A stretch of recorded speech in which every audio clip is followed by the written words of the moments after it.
Alright guys, so we're going to be working on this 2011 Nissan Sentra.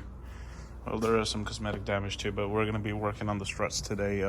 Struts. So on the other side of this car, well, be on the other side, but first thing I'd like to do is choke out the wheels in the back because it's on a little bit of a hill, my driveway.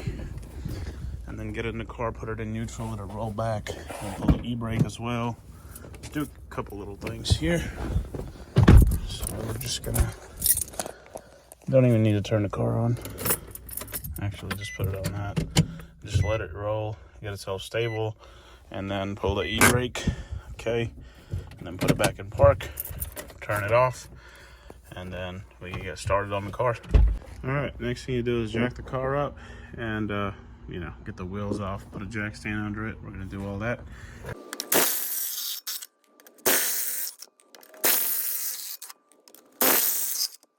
Alright, so get the car on the jack stand, make sure it's on the good spot on the frame.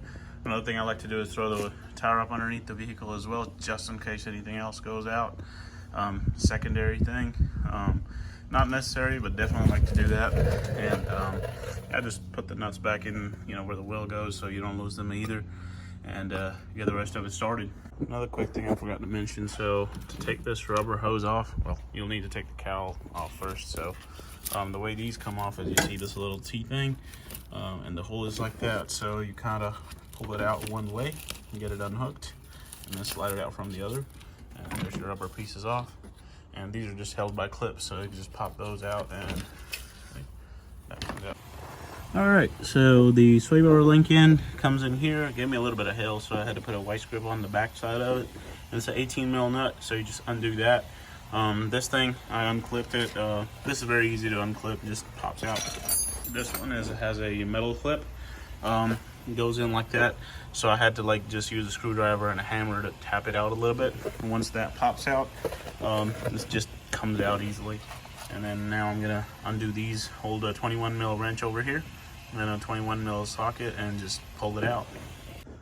So took that out. Once we got the 21 mils out, unfortunately I only have two hands, so I needed both of them. And so 13 mil, 3 bolts over here, 1, 2, and third one over here. And instead of unhooking the washer hoses, I just took it and put it over here because I didn't need to do anything else over here. So just did that and got the whole thing out. So finally getting the new struts out. They're not labeled left or right. Maybe they are. I don't know, I just didn't read it. But so basically just where these go, just make sure they're identical, like the bracketry and stuff. And your life should be a little bit easier, and just throw it back together.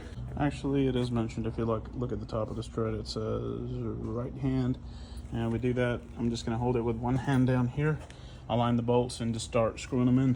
All right, so getting this thing back in, make sure the orientation is right. It's for the right hand side for this one. So what I did is basically just hold it up with my hand, get one of those started, then the one holds it, and then realign it and put the rest of the bolts in. And then undid one of these guys because I like to keep my nuts and bolts together, and aligned this guy, ran it through, and then we're gonna put the bolts back in. So once you get everything together, just take the car on a test drive, make sure there's no clunking or anything else like that, and always double check your nuts and bolts. If there's any clunking, go back and check everything you touched, and that should be it. I took mine on the test drive, everything runs good, and there were no issues on the car at all. It ran like a charm, and yeah, that's it.